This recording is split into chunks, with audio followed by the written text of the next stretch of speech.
कभी जिस नहार पर रूही को सबसे ज्यादा भरोसा था, आज वही उसकी आंखों के सामने किसी और के जादू में कैद हो चुका है। नहार अब पूरी तरह सुकून के वश में था। सुकून जो कहती, नहार वैसा ही करता। उसकी आंखों में अब अंधकार था और सुकून की आंखों में एक ऐसी रहस्यमयी चमक जो किसी जीत की गवाही दे रही थी। वो मुस्कुराती थी, ठंडी, खामोश और खतरनाक मुस्कान के साथ। जब सुकून ने रूही को नहार के करीब आते देखा, उसकी आंखों में नफरत की आग भड़क उठी। धीरे से बोली, अब इस घर में न नहार रहेगा न रूही, यहाँ सिर्फ सुकून का नाम होगा। रूही के दिल की धड़कनें तेज हो गईं। नहार ने रूही की आंखों में देखते हुए ठंडी आवाज में कहा, अब हमारे बीच कोई नहीं होगा। और फिर उसने रूही का हाथ पकड़कर उसे कमरे से बाहर धक्का दे दिया। दरवाजा जोर से बंद हुआ और घर में बस सन्नाटा रह गया। दादी गुस्से में जूही से कहती हैं, ये सब तेरी बहन रूही की वजह से हो रहा है। आज नहार ने समर पर हाथ उठाया है। अगर आज के बाद तू रूही के पास गई तो मुझसे बुरा कोई नहीं होगा। जूही की आंखों में आंसू थे। समर चुपचाप सिर झुका लेता है। घर की दीवारें तक उस डर को महसूस करती हैं। रात को रूही मंदिर में बैठी रो रही थी, खाटू श्याम जी, अब आपको ही मेरी मदद करनी होगी। मेरे नहार जी अब पहले जैसे नहीं रहे। उनके अंदर कुछ बदल गया है और मुझे लगता है इसके पीछे सुकून का ही हाथ है। उधर सुकून नहार के कमरे में जाती है। उसकी चाल में वही अजीब आत्मविश्वास था। वो नहार के पास बैठती है, उसके माथे पर हाथ रखती है, लेकिन तभी नहार की आंखों में चमक लौट आती है। वो झटके से उठता है। आप मेरे कमरे में क्या कर रही हैं? रूही कहाँ है? मुझे उससे मिलना है। सुकून सन्न रह जाती है। उसे एहसास होता है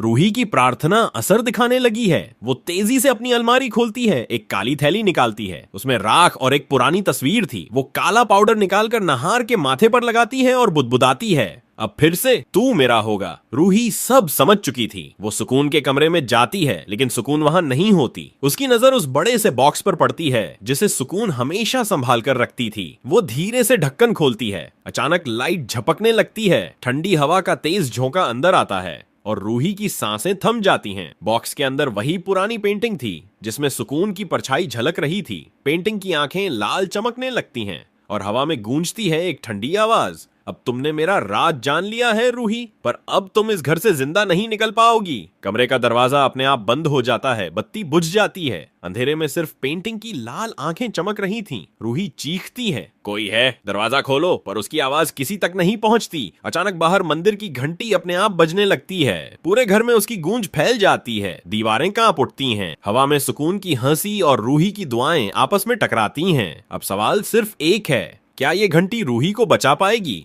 या सुकून का साया पूरे घर को अपने अंधकार में निगल जाएगा?